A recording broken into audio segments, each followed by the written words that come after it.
All right, everybody. Well, welcome. Today is Monday, and this is our first official Copacino um, podcast. So we finally made it happen after 5 years of trying it, as they say in the startup world, fail fast. So we started it, fell on our face, picked it up, revamped, refined it, and now we're getting started. So, all right, so let's get started. My name is Jason. I'm the CEO of Copa Design. We're a creative agency based out of the Silicon Valley, and we work with companies who are looking to increase their brand visibility, brand credibility, and brand trust. And we do that through high quality, award winning graphic design. Um, the the concept of our podcast, and we can get into that in a little bit, is we're bridging the world between graphic design, the creative world, and whatever, right? It can be business. It can be shoot, man, it could be in the medical field. We're finding that connection point of where visuals impact whatever industry. And from our point of view, visuals impact everything that we do on a daily basis. Um, when you have good design, you don't realize that connection. And I think that's a good sign of when something has been designed really good is when something is innate, when it's inherent, when you don't have to try to figure it out. That I think, in my opinion, I think that's a very, very good concept of how design is. And a lot of people don't realize that. So what we're doing with Copacino is we're going to be peeling back the onion, right? Peeling back the layer and talking about how design is done and how it impacts really everything of what we do on a day-to-day basis. And really the biggest impact is how it affects businesses. That's our goal as a company is we want to work with businesses and we want to help them out. So today I have it's myself. I have Daniel Morais, our Chief Operating Officer at Copa Design, and I have Leo Bandera, our he doesn't like to be called a guru, but I think he is a guru. I think he's a brilliant mind and uh, 27 plus years of design experience, not only in the United States, but also in Brazil. And so I think that's kind of a cool thing about our company and a cool thing about Leo is we can we can walk in multiple worlds. And I think that's a very powerful thing for us as a company to say that we can do that. We're not a one trick pony is what they say, right? So anyways, why don't you guys I guess Daniel, we can start with you. Why don't you just tell us a little bit about who you are so that people can know what you do, what you like about design. I don't know, you can say what you don't like about design. You don't like designers. Yeah, I think that's the key. I don't like designers. I like design. So yeah, I'm Daniel, Daniel Morais, born and raised in Rio. Learned to surf when I was what 6, 7 years old. Matt Lel we worked together in Rio in an agency called Copacabana Brazil. He'll tell the story a little bit later.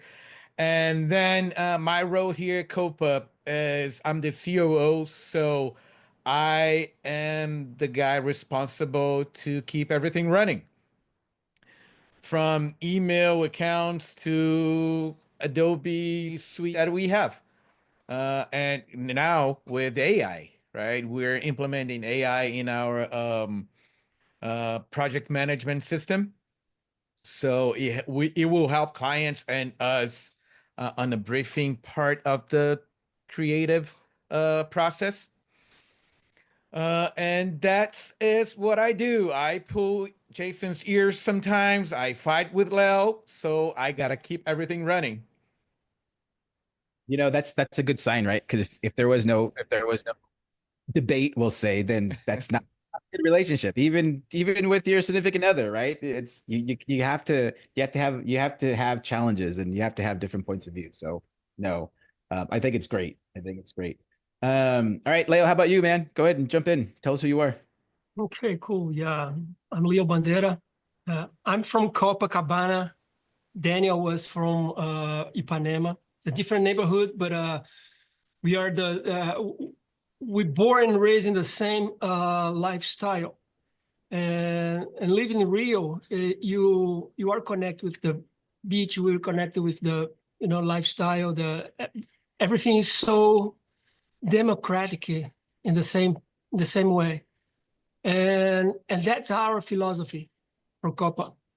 I start in 1997, 1998, so it's been a while. I'm in the industry, and I learn a lot because I was a trainee, and now I as a partner and and CCO, and we learn a lot about design, and you learn about the industry and the people who make this industry works, clients and designers, and you realize everything is connected because people are connected about beauty. So everybody likes a good design. When you go to the supermarket and you see, I don't know, maybe a packaging or a label, sometimes you buy something about the label because you saw something and you connect with that. And that's the beauty of design. And I believe design make the world better, not just visually, but functionally. And you can enjoy every single day about design because we go to the street and you have to see a sign. That's a design. The color, the fonts, everything is a design. So just open your eyes and see around you, and you can see everything. Everything is a design. So even the nature. So I believe God is the best designer ever. And if you want to look in the sunset and you see the so many colors in the sunset and so beautiful, and you can try to put that nature in your screen, in your brand, in your you know. So I know I'm a romantic guy, but I still believe in this point of view. No, I think it's beautiful. And like you said, design is everywhere. It can't escape us, right? And even for people who can't see, design is important because there's ways that they can see without seeing, and designers play an important role about that. And we can talk about that later on. Now the key is convert this beauty in a business. So that's why we have two excellent guys here to transform my ideas in something profit. Because by the end of the day, you have to do what you have to do in the game. And Jason and Daniel, they are great partners for transform my ideas in something profit. Absolutely. Good. Um, Let me ask you something before we even kind of get into our conversation. Explain a little bit because Daniel and I have, looks like we're in the same coffee shop, and then it looks like you're in a different coffee shop. I don't like you guys. I pref- I'm prefer stay with me by myself. Beginning, I spoke a little bit about Copacino. Um, so for people who are watching, Copacino is our podcast name that we've given to these conversations, and it's a play on words for our company Copa and then the word cappuccino.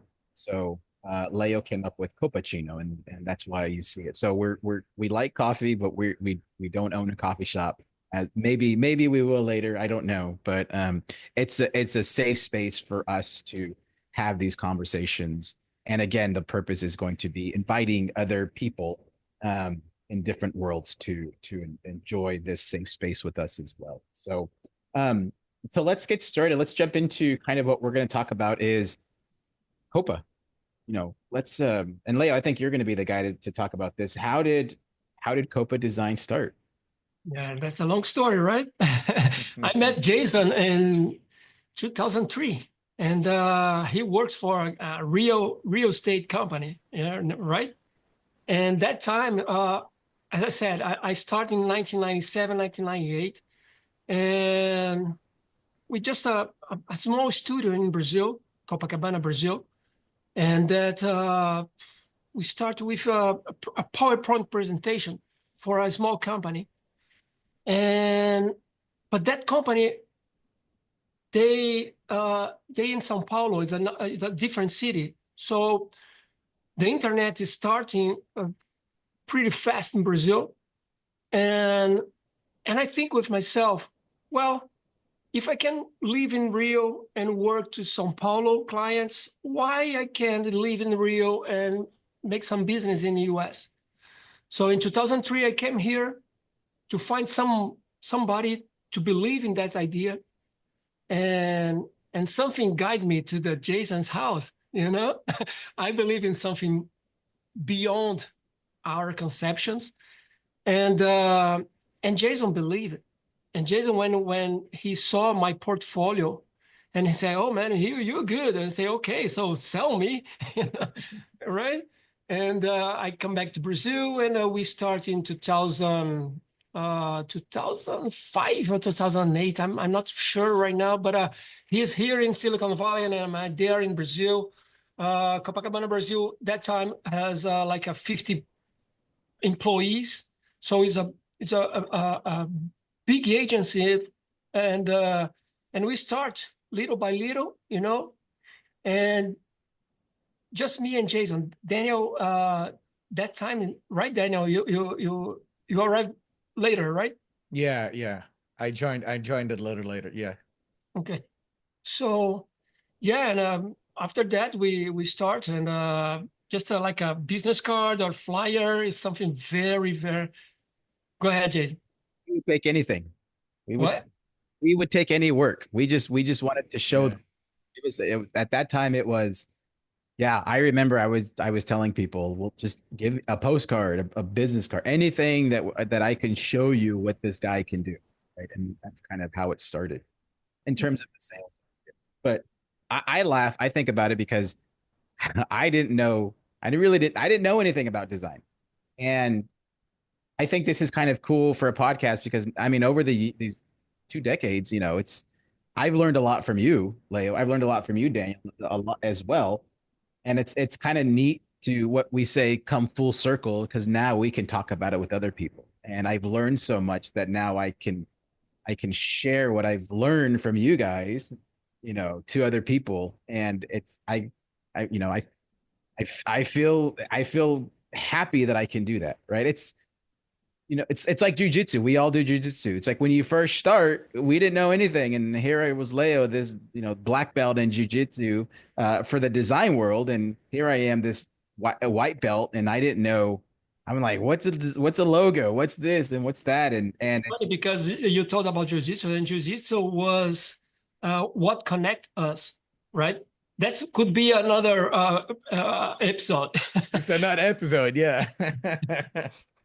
Anyways, but I told Jason, you don't need to be a designer to manage a design company, And Jason has his mind is a unique for generate business for design. So in the beginning, I tried to explain what is design to make sense for his selling perspective about design. Because, okay, he can sell a house, but sometimes you have to use different terms or use different words for sell something else. And Jason, for in the beginning, he has some struggles about that, right? But now he's the master, he's the guru, because now he can sell something, and even I didn't. I don't know how I sell myself. I don't know how I can put some values in my creation. And Jason and Danielle, they understand that, and they do that job for me. So I appreciate you guys. well, it's we're partners, and that's kind of we all have our strengths. So now, I mean, we can get into more about like Copa and the history, and I think again that could be for another episode and another chat. But let's talk about Breeze because Daniel's wearing the Breeze shirt, right? And so Daniel, do you want to talk about kind of how it started, or do you want me to, or what do you think? I mean, if you want to start, yeah, it basically it was our idea, but you started it. So you came and said you got to do something. Then there you go. You start. It's your, how we like to say, it's your son or daughter. It's my baby. So It's your baby. Breeze, so Breeze is a subscription based service that we created in 2020. It was a result of the pandemic. I mean, January 2020, I remember we were all gung ho. We were ready to work and it was a new decade, a new everything. And then February, we start seeing these notifications of this virus coming. And then in March, the whole world shut down, right? And I think we weren't the only ones. Every single person who had a job, every single person who had a business was trying to figure out what the heck is going on. Everything just stopped. And we were affected by it. We had clients who said, "I don't know what's happening." I distinctively remember having an email conversation with a referral who we had just received, and they were talking about a redesign of a lot of things. And then she said, she emailed me back. She goes, "I don't know what's happening, so I'll have to contact you." And she contacted me, but it was 4.5 years later, right? So at that time, the world stopped, and we had to figure out what are we going to do. And nobody was spending money. Marketing departments were on hold. And we created Breeze because we said a lot of people need digital assets. They can't meet in person. They need to do everything through Zoom. And that's, again, where Breeze came from. It was out of necessity. And we created the subscription because what we noticed is a lot of people were always asking for things. I need a business card, brochure, pitch deck, a banner. And our idea was, why don't we create something that's we can give them a flat monthly fee that's affordable, where they can ask for anything that they want.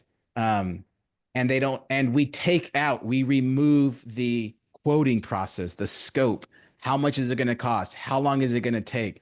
Because in design, that takes a lot of time. And a lot of people don't realize that when you ask for something, we have to give you a quote. We have to understand what you want. We have to figure out how is it going to be used. So all of that takes time. And a lot of end users, when they're asking for design, don't realize those additional steps. They just think, I have this idea. I'm going to talk to a designer. He's going to press a button and I'm going to get a design back. And it doesn't work that way. So Breeze was born out of necessity.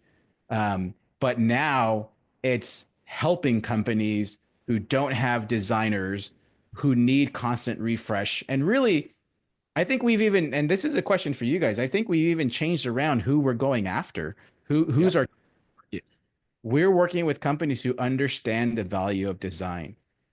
Graphic design adds value to any company. It increases sales, it increases credibility. And for companies who don't understand that, those are the ones that we see that typically will not grow. They will not progress. They will not become who they want to become.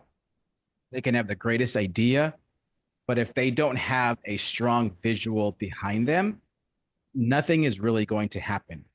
Because at the end of the day, what we all know is, as we said at the beginning, we're visual people and we have milliseconds to make an impression. And that's the power of Breeze, is we can give our clients that type of high quality agency level quality service for what are we starting at 25-30 bucks a day, right? It's a game changer. And Game changer. Yeah. a lot of companies who are our clients realize that they don't have to worry about emailing the freelancer who's on vacation. They don't have to worry about going on to Upwork and trying to find somebody. They don't have to go to canva.com and try to do it themselves, right? Yeah.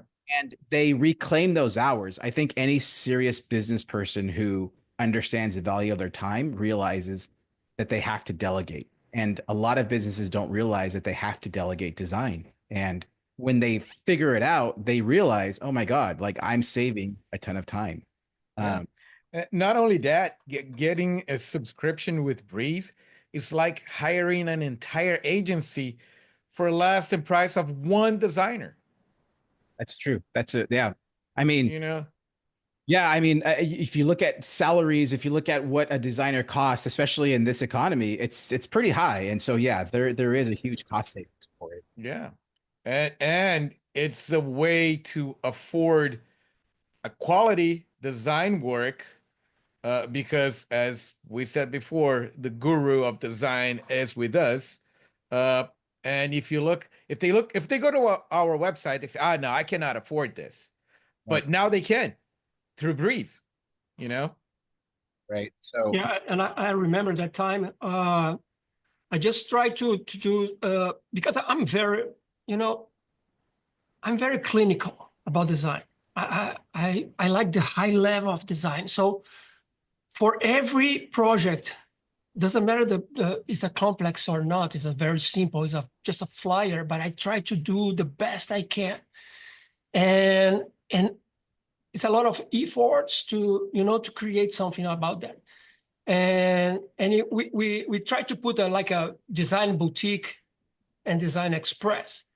However, the design express is still a boutique for the 90% of the agencies, right? Because I try to put my team on the same level and a high level every single project.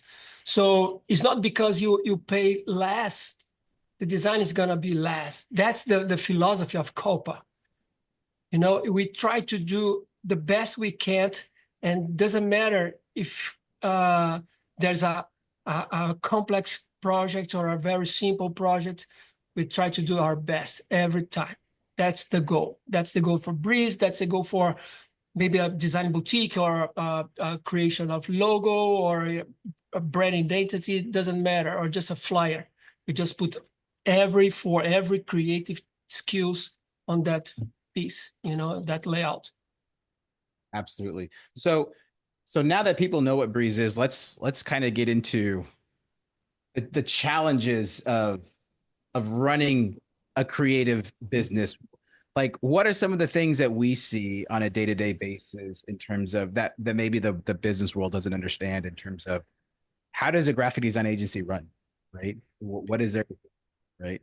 Well, I'm going to start with the briefing. I'm going to start with the worst part of the design process, briefing. So I think, well, I think you guys going to remember this. We had a client that he wanted us to create a t-shirt. I'm not going to say about what, because if I do that, he will know. But he didn't know what he wanted.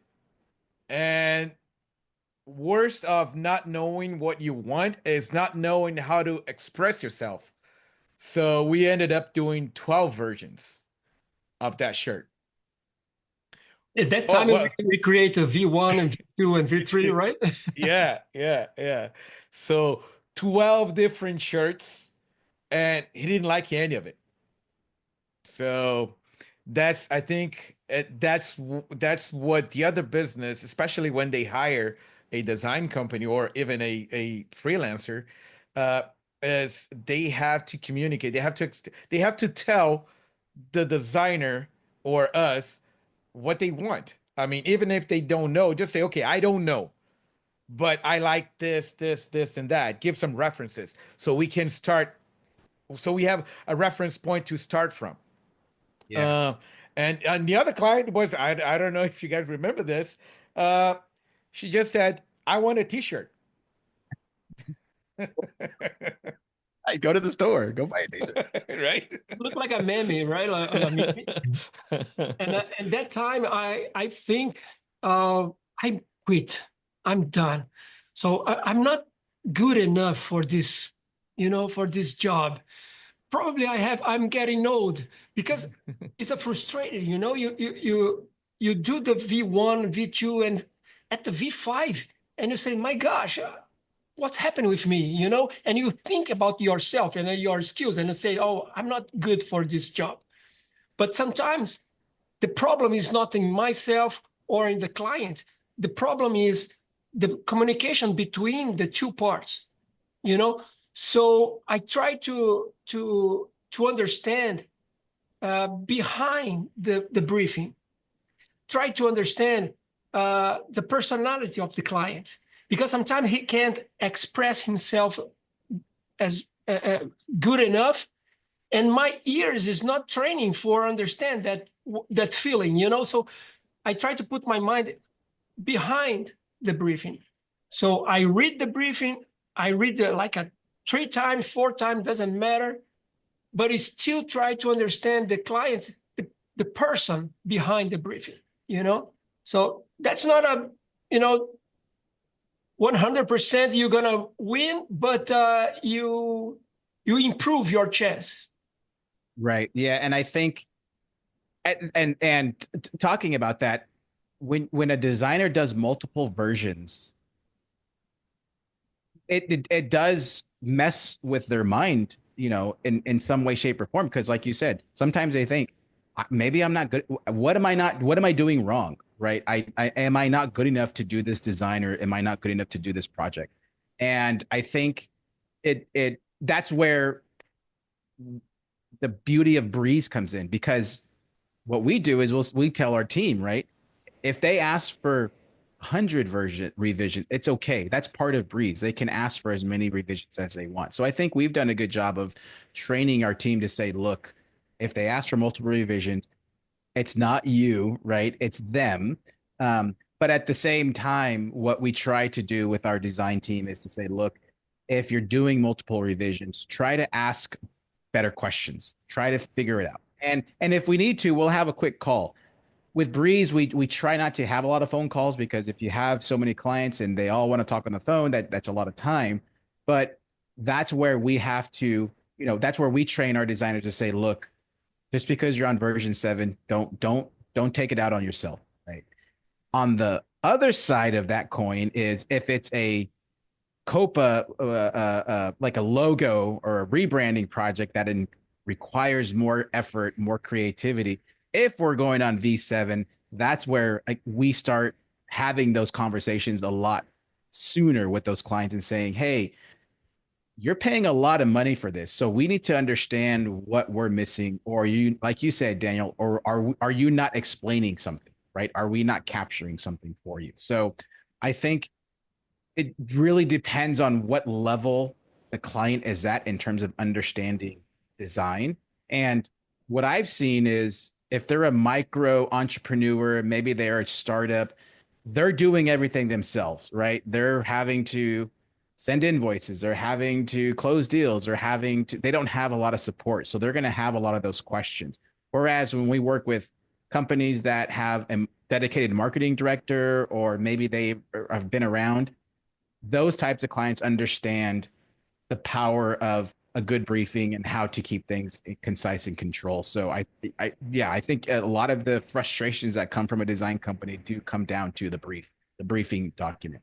Yeah. And Yeah. for those of you who may not understand, a good brief or a briefing document is the heart of a good project, because it's going to provide direction to us. It's going to provide direction to the designers in terms of, where does this thing need to go, right? And so if you're watching this, make sure, do a good look up, use ChatGPT, do whatever you need to do, but learn how to write a good brief, or learn how to explain yourself, like you mentioned. Yeah, direction I think is the key word on that. I mean, everything in the world needs direction, right? If you're driving, you need a direction. Otherwise, you won't go anywhere. True. So, yeah, I mean, the briefing is the direction of the project. Let's put it this way. Absolutely. And what we're doing, just so you guys know, we are incorporating AI into our briefing. We can get into that a little bit later, but that's going to help a lot of our, especially our Breeze clients, express themselves in a way that makes sense to us. And I think that's where some of the disconnect happens. I'll give you an example. If I go to an accountant, I just know I'm going to give them my tax documents and they're going to tell me if I owe money or if I get a refund. I don't know everything in between. So sometimes when they ask me questions, I don't know what's happening, right? Same thing if I go to a lawyer. I'm going to say I have a problem. I don't know all the legal words that they use, right? All I know is I need to be explicitly clear in terms of how I explain things to them. And that's, I don't think that's no different with design, right? When people come to us, they have a problem. It's a visual problem. They're trying to do something, trying to promote something, trying to promote an event, promote their company. So they have to be explicitly clear in terms of what they're looking to get. And surprisingly, that's a very difficult thing in the design world because a lot of people, again, there's a lot of advertisements out there that make design look easy. And as we know, design is not easy. Design is very, very difficult. And it's a lot of years, it's a lot of studying just to be able to make something look simple and easy. So that's actually a good segue into my next question. What makes a good design versus a bad? Actually, let's not even talk about design. What makes a good logo versus what's a bad logo, right? Like, because we've seen bad logos everywhere. We see good logos everywhere. Everybody thinks a logo is just something simple, and it's not. So, Leo, why don't you kick that one off? Why don't you tell us a little bit about what you think a good logo is versus a bad logo? That's a relative, right? I like wine. Daniel liked beer. So for me, I don't like beer. And probably he don't like wine, at least as me. But for logos, it's not about taste. This is beautiful and this is ugly. This is a point of view, different point of views. So I try to understand the logo technically. Simplicity, coherence with the briefing. Because sometimes we saw a logo and I say, oh, I don't like this logo. But the briefing asks something about that. And I didn't part of the team who create that logo. So it's pretty hard to see a logo and say, no, this is not good. Maybe it's not good for me. Maybe it's not good for my culture. Maybe it's not good for anyways. But the logo needs some technically specific bullet points. And simplicity is probably is the most important right now, because you have to adapt the logo for different formats, to a different size, to a different channels, offline, online. So you have to think about everything. The logo, for me, logo is a kind of, it's not the center of the universe. This is something, I don't like it, but it's something like that. Everything came after the creation of logo. The logo is the soul of that situation. And you have to create something beautiful, something charismatic, something to create connection with people. Sometimes when you saw the apple with the bite, and you said there's something connect to you with that logo. What is that? Most of people, they don't know the answer, but there's something connect, and that's the key to be a great designer or a bad designer. If you don't connect people with that symbol, doesn't matter the feelings, but you have to connect people with the symbol. And we are, like you said, Jason, we are a visual species, right? So yeah, it's not a recipe, right? Yeah. So we can't follow the rules. It's very unique process. The creative process for creating a logo is a very unique, and you have to bring insights for that, and training. No, this is not good. This is not good. Printing, and it's a hard process, because the creative part is It's delicious. Everybody loved the creative process. The beginning, the insights. But after that, you have to work hard, sketching, and make like 1,000 of different logos. So it's pretty hard sometimes, and the people they don't see that part. It's hard. It's hard. Right. It's yeah, and I think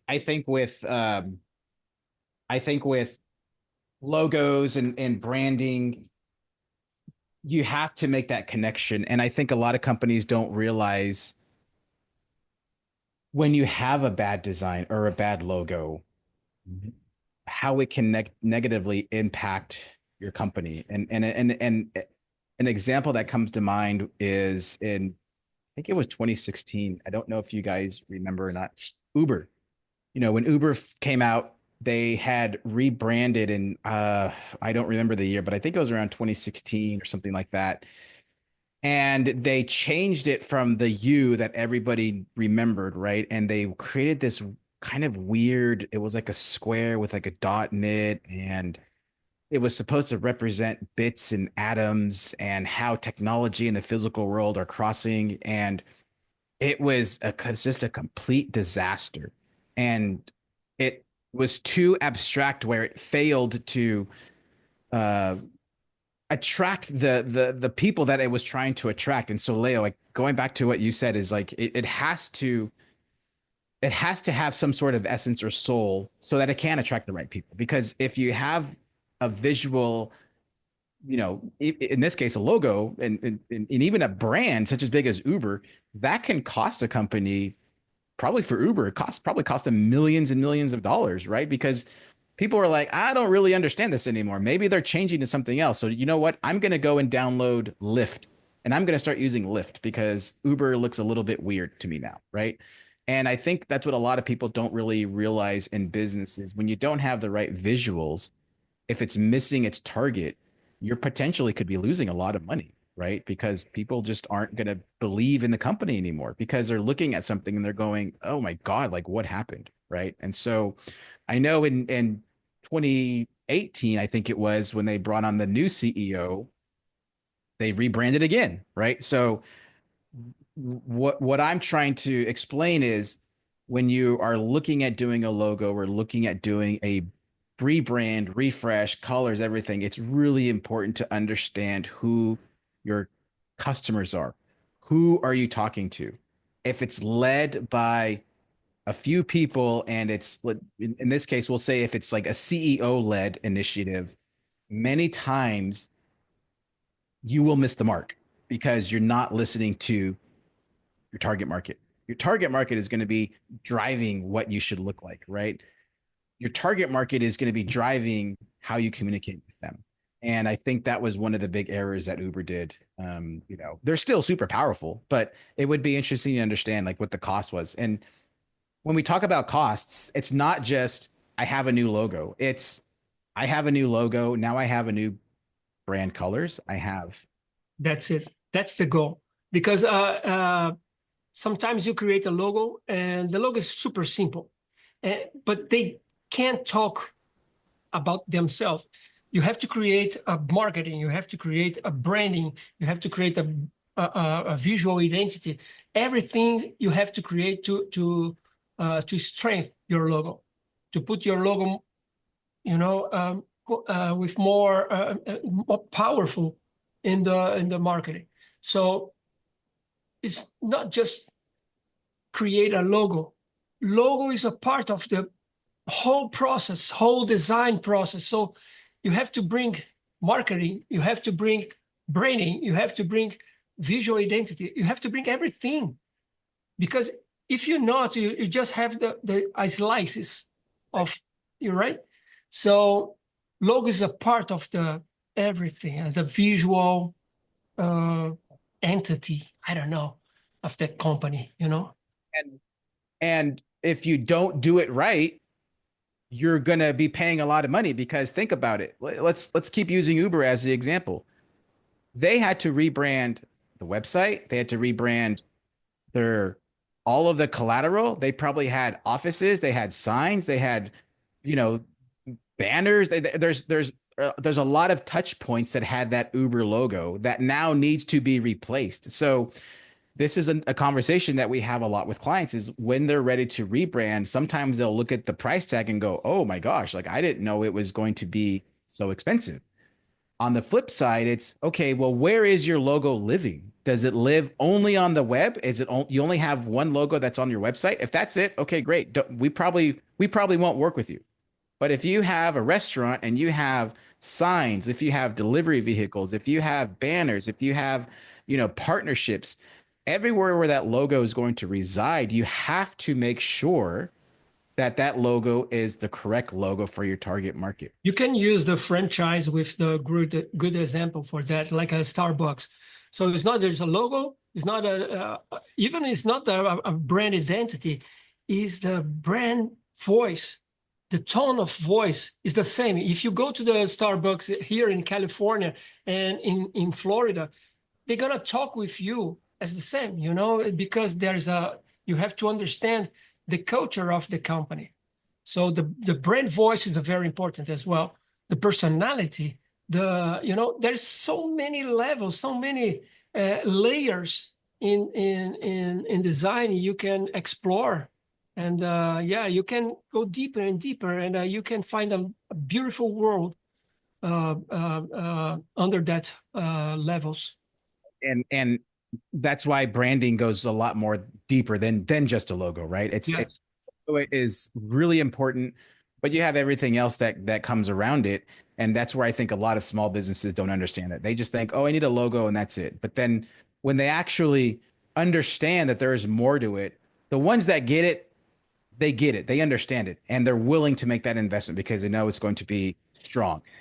Other companies that don't really understand it, they may go, well, they're going to give you those excuses. And, those are the people that we don't want to work with. But what I would recommend for those people is before you even look at, if you want a logo, do your own research on what a logo can do and what actually is included in a logo. It's not just a symbol. There should be a lot of other things. And one of the things that I talk to a lot of our clients about is when you're hiring us, you're not hiring us. And I think any good designer, when you're hiring a good designer or an agency, you're not hiring them just to simply make something look nice.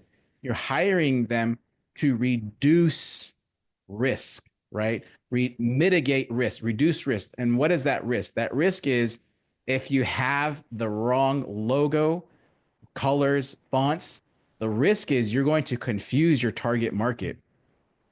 You could potentially be losing sales. You could potentially be doing something that's very bad for your company. And that's what our job is to do, is to reduce that risk. Just like when we go to an attorney's office, there's a reason why they charge you so much, because they know what they're doing. And their job is to reduce as much risk as they can for you to help solve your problem. That's no different than us as, a professional agency. Is we are reducing that risk. So that way what we create for our clients is going to work for them. Right. And so that's what I think a lot of people don't understand in the business world in terms of, what makes good design and what makes good design work versus I went to Upwork or Fiverr or Canva. Right. Oh man, I can talk all day about why I don't like Canva, but that's okay. Yeah, that's another episode. So let's move on. Outsourcing, right? Outsourcing design. A lot of times we have clients that'll say, "Oh, well, why should I outsource to you guys? Why should I sign up for your design subscription service? What I don't really do a lot of things, right?" What I've learned, and you guys can confirm this or deny this, is when we start, companies don't know what they don't know. They don't know what they need until they start asking for things. And so usually when we say, well, we're going to create, you want a brochure? Great. We'll create your brochure. Where are you going to use a brochure? And sometimes they'll say, oh, I'm going to go to a trade show. Great. Have you thought about a backdrop? No, I haven't. Have you thought about a table cover? No, I haven't. Have you thought about maybe some giveaways? Maybe you could make some water bottles. Maybe you should make some t-shirts. So the job of a good designer is not simply to make the design, it's also to ask those questions of what are you going to be doing with it? Because our job is to recommend other things so that person can have a successful outcome, right? And so that's the beauty of dealing with a company like ours with Breeze, because our job is not to simply say, here's a nice brochure, but here's a brochure. And have you thought about this? Right. And many times when we give those recommendations, the clients go, oh, I never thought about that. And Yeah. those are the great, that's what I love. When a company says, I didn't know I needed that. Right.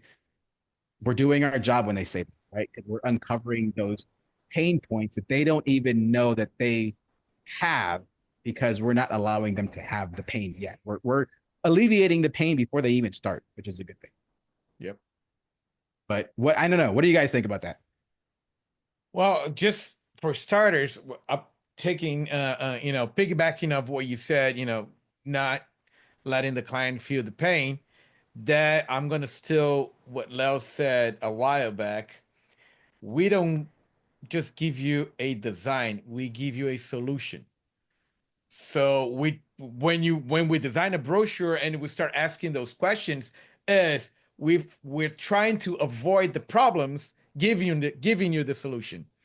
So, and with that said, Breeze is perfect because once we ask those questions and you said, yeah, I need it, you can request it with Breeze because it's included, you know, all those designers, social media. Oh, you're going to go do an event. You're going to need a brochure, a flyer, giveaway, table throw, backdrop, whatever. And if you want to post on your social media that you're going to that event, we can create those images too. So again, we one step ahead, giving the solutions. Absolutely. And Absolutely. that's our role as a designer. We solve problems. So there's a part of design is a design thinking. So what is design thinking? It's just you have a problem. Doesn't matter where you have a problem. Sometimes it's you are a mayor and you have to solve a problem about the traffic.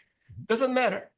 And design thinkers, they try to find a solution for that problem. In our case, we bring solutions for graphic designs, web designs, motion designs. You know, we try to introduction of solutions to make the brand more powerful. Doesn't matter if an online campaign or offline campaign or even in the streets. We bring solution every time. If you have a brochure, what is the most dangerous thing in the brochure? The people are gonna read, the people are gonna rip and throw away. So how I can make sure the people gonna read everything, every phrase, every line of that brochure? I have to create some different layouts with images, with colors, with a bigger font or a light font with, a lot of different things to catch the eyes of the observer. You know what I mean? So it's very important to bring that that kind of a point of view about the solutions, not just design. The beauty of design is a functional design. And so, and that's what we believe here in Copa. Absolutely. Absolutely. So let's segue in, because I know we're going to be wrapping up, but I want to ask you guys some rapid fire questions. And I'll start with you, Do. What's your favorite logo of all time? I Of know all times. you can say Harley Davidson, please. Well, that's the tricky question because Leo just said I can't say Harley Davidson, but of all times, I don't have a logo of all times because through all my life, I did different things. Like I said in the beginning of the podcast, I started surfing when I was 6, 7, 8. I don't remember. So I loved Quicksilver, O'Neill, all those surf brands. Uh, but now I have 3 Harley Davidsons, and Come on, it has to be Harley Davidson. Sorry. Using the emotional design. Don't think about with your emotions. Think about Okay. your mind. All right. So my mind again. If you look at my closet, 99% of my shirts are Harley Davidsons. So can't do it, man. Sorry. It has to be Harley Davidson. No, now seriously. Harley Davidson is a company that started in 1903. I think it's 1910. They introduced the bar and shoot logo, which is, come on, we're at 2025 and it's still the bar and shoot. It's a little different than before because now the colors are vivid. So the orange is really orange. I don't know how the orange was back then. Probably was just black and white. Um, but still the same bar and shield, same Harley Davidson motorcycles.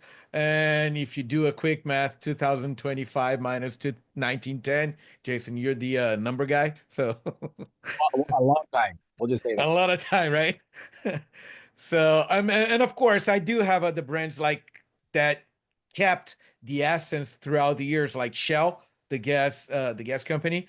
They modernized the logo a little bit. Some, in a certain time, it was a kind of almost 3D shell. Now it's a flat shell, but still the same concept, the same design.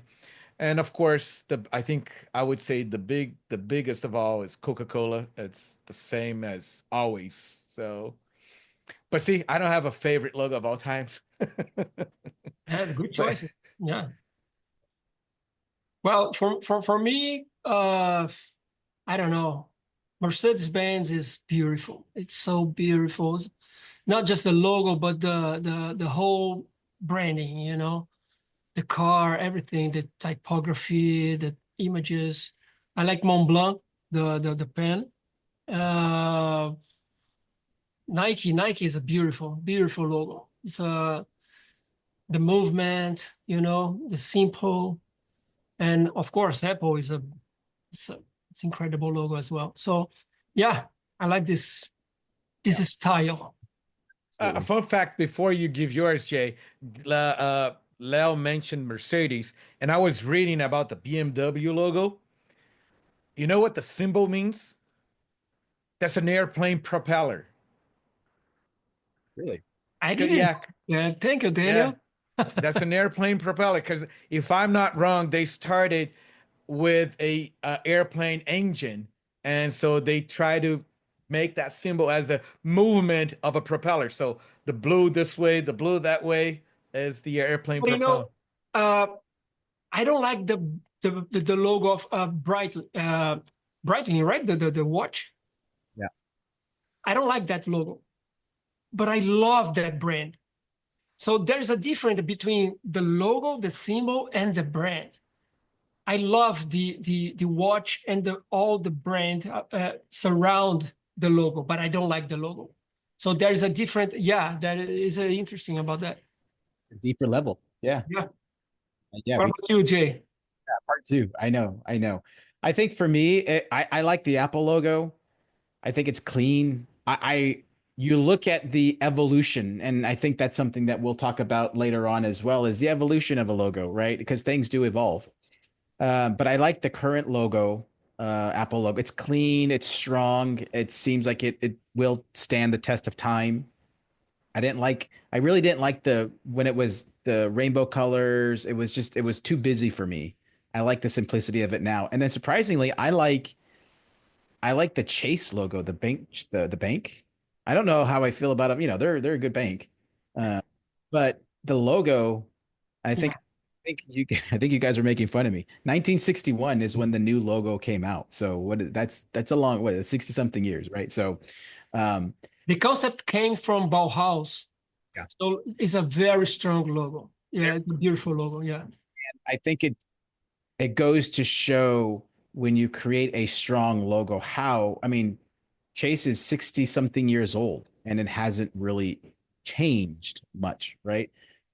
Nike is, 40, 50 years old and that swoosh, that it hasn't changed. And so I think a lot of people when they're thinking about the logos, they're not thinking that far out, right? They're thinking, whoa, I'm just following a trend, right? Oh, I like this trend, so I'm going to do it. And you can't not base your business off of a trend. You cannot, right? And that's it's very And sometimes you are creating something for the future generation, like the artist Van Gogh painting for the future, not for the time. So the logos is the same process. You know, sometimes you not create for right now because sometimes people say, no, this is too much for me.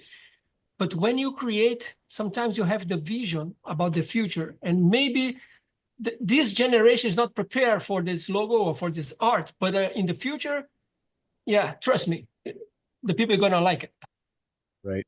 So on that is with these rapid fire questions, what's your least favorite design trend? Like what do you hate? What don't you like about some current stuff that's out there? I'll start the word trend. So I don't follow. The word trend is trending, you know. Yeah, I know, but I don't follow trending trends. I mean, I think, for myself, I like to think that my life is mine. I do what I want.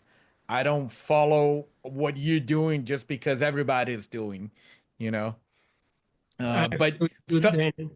yeah, sometimes we do have to adapt and try to how can I put get involved with the trending, but we should not follow any trending. Yeah. I How about agree. Yeah, I agree 100%. I don't like to follow the trends. I understand the trends. I have to study the trends, but at the same time, I never follow the trends because you lose your authenticity, right? authenticity? Okay, cool. So you lose yourself, you lose your style because somebody else uh, said you have to follow this trend because this is gonna be the trend of 2025. Nah, maybe for you, not for me. So this is it's hard to say that because I understand the industry. You have to follow some rules, but at the same time you have to keep your style, keep your personality in your design. So I don't want to lose myself in the process. Yeah, no, I think with trends and trends come and go. I what worries me is when I see companies following every single trend. And I understand, like you said, Daniel, trends are important. Sometimes we have to adapt.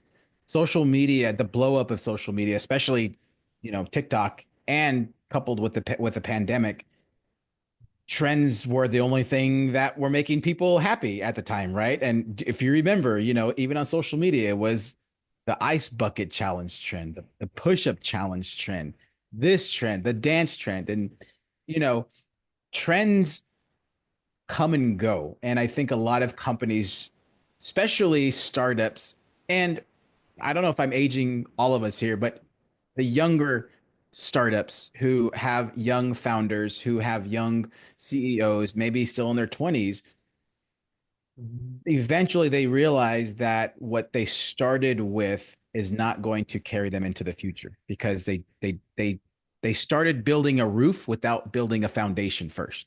And that's where companies like Copa come in and say, let us build your foundation so you don't have to follow the trend. You can see the trend, adapt it, but don't rely on it, right? Because it's not going to bring you in business. So It's funny because I see some designs right now in 2025 and the kind of 90s, you know, and I say I create that at 27 years ago, and I say, oh my goodness, everything is repeating and repeat. So you have to keep your style stronger than ever, you know, and keep yourself and be yourself. That's the secret for designers, for old designers like me, but and the young designers is they just arrived at the corner and They see a world of, you know, trends and different cultures. And sometimes you have to lose yourself to find yourself after that. So yeah, but it's important. It's a important part of our industry. It's so important that every year, and we can put it in our comments on our YouTube channel, we create our design trends report. And I even learned about this, right? I was like, oh, we're going to put out a design trends report. But it wasn't until you, Leo, said, no, the purpose of this report is not to follow it. The purpose of this report is to tell people this is what's happening, but Yeah. you shouldn't do it, right? You don't You follow. don't need to, yeah, Letting you know what's happening so you can be aware, but you shouldn't follow it necessarily. So it's almost like it's an anti design guide that we're putting out to the public. But it works, right? Because it's letting people know this is the design trends that everybody's talking about, but be careful, right? As they say, buyer beware, because it can work for you or it can fail you. And both of those can happen very quickly, right? yeah, it's a guide. It's a guide, and we as a company, we can use that trends for our proposal. That's fine. So you can use some. Okay, this color is the people like this color. This is the color of the year. So let's use for a campaign, for something, just to create this connection with people. But you don't need to follow as a, oh, I have to do that because that's a trend. No, no, no. Be creative and be yourself. You know, I think you when you said be authentic, as long as you're authentic to yourself, everything else will follow, and that's what will attract people, right? I think with trends, there's a safe people feel safe when they do the same thing because many times they go, oh well, I'm not calling too much attention. In design and brand, you want to call attention. You don't want to look like your competitor. What's the point, right? So it is understanding who they are, and really I think a big part of our job is to we help people find their authenticity. They may not know who they are when they come to us. And after, I mean, look at our most recent client with the construction company. You know, that CEO came and I wanted something completely different than what we delivered to them. And when they saw it, when we did the side by side example, I don't know if you remember that part, Leo. It was when she looked at it, she goes, "Yep, now I understand, right? Why I understand why my ideas originally would not have worked, but also you've captured who I want to be."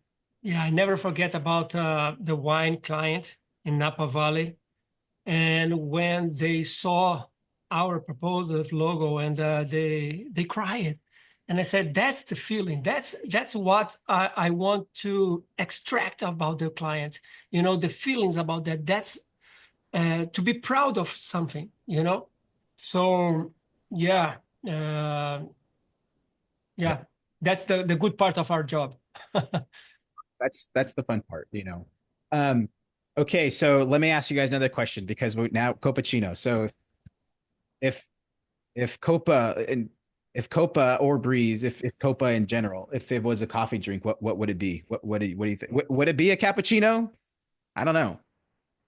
It could be. I like iced coffee, so it could be an iced cappuccino with a twist of vanilla to make it sweet.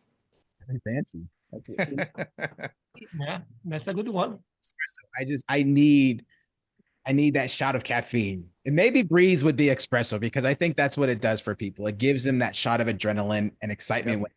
When, oh my God, like I was expecting something totally different. And you guys created this brochure. You guys created it in 72 hours. And look at what it's done for me, right? So maybe Breeze, our subscription service is espresso. I think Copa, I don't know. Maybe I guess it has to be a cappuccino. That's right. That's why That's why the name, right? it's calm. It has a nice design to it, you know. Yeah. So I guess it would be I guess it'd be a cappuccino. What about And you? you can play with the foam, like making, figures, images. That's actually the logo. Cappuccino is playing with the foam. So Ooh. What about you, Leia? What would we be? No, I agree with you guys. I have nothing to say about that. So now that we're wrapping up here, I guess for the watchers and the listeners out there, you can follow us. As we mentioned, Copacino's going to be talking about design insights. We're going to have discussions like this where it's just about design world. We're going to be interviewing people, and we're just going to have fun and creative topics, all with the purpose of understanding how brand design crosses into multiple worlds. And so our goal is to find any industry and map back and figure out those touch points of how design impacts that specific industry. So stay tuned because we're going to have a lot of really fun guests, and it should be some good topics. If you don't know where to follow us, Instagram, Facebook, LinkedIn. We'll put the hashtags in the chat. But follow us. We would love to be able to share what we can do for you, and show you what we can do from a design and brand standpoint, and really teach our audience what design is. Right. That's our whole goal. That's one of the main goals of Copacino, is to educate. But some closing thoughts before we end this thing. Guys, what do you like? I would love to ask you, what's a simple piece of advice that business owners can do when it comes to design? Like, what would be, aside from signing up with Copa and Breeze, right? What would be what would be a good, if I came to you and said, give me one piece of advice for my company for graphic design, what would you recommend? go ahead, Leo. Yeah, be open. Be open and open your mind and trust the process. We are here to help. We are here to give your support, but you have to trust on the process, because we understand about design. We don't understand about the industry the client in, but we're gonna present something really cool for you. So I think that the most important thing is to be open your mind, and trust the process. How about you, Dan? I have to echo what Leo said, because when I go to a lawyer, I don't, I, I have to trust the lawyer. I'm not a lawyer, so I have to trust him. So I don't try and tell him what to do. I explain my case, I explain my problem, and let him come to this with the solution. So same thing with us. Let me Be do open. my job, right? Exactly. Same thing with us. I mean, the client come to us, and then let us do our job. Trust the process, like Leo said. And well, you have 3 Harleys, so it's interesting asking them questions. So I don't. There's something we don't know about you, Daniel. But anyways, same thing. Trust. I mean, you have to be open, and like Leo said, be open to ideas. Sometimes customers have these, I want this and I want that, and when we show them options, sometimes that opens up their mind, and many times maybe their first selection is, maybe their idea is great, but yeah, I would say trust the process, be open to hearing different opinions, because our job is to take you from good to great. So, awesome. Well, I think that's about it for us today. I really appreciate you guys spending the time, and you and Leo and Daniel talking, and this is fun. Maybe Yeah. I like it, and I think it's just going to get more exciting. We're going to introduce new things. I'll figure out how to use my lights and cameras and No, microphones. you sound perfect, man. I'm learning. We're Like a pro. Well, that's the goal. But make sure to follow us, everybody. Make sure to leave a comment, share our information, and if we can help you out with any sort of graphic design, branding, logo, please call upon us. We would love to work with you, and we'll see you at the next one. Thanks a lot. Thank you. Bye-bye.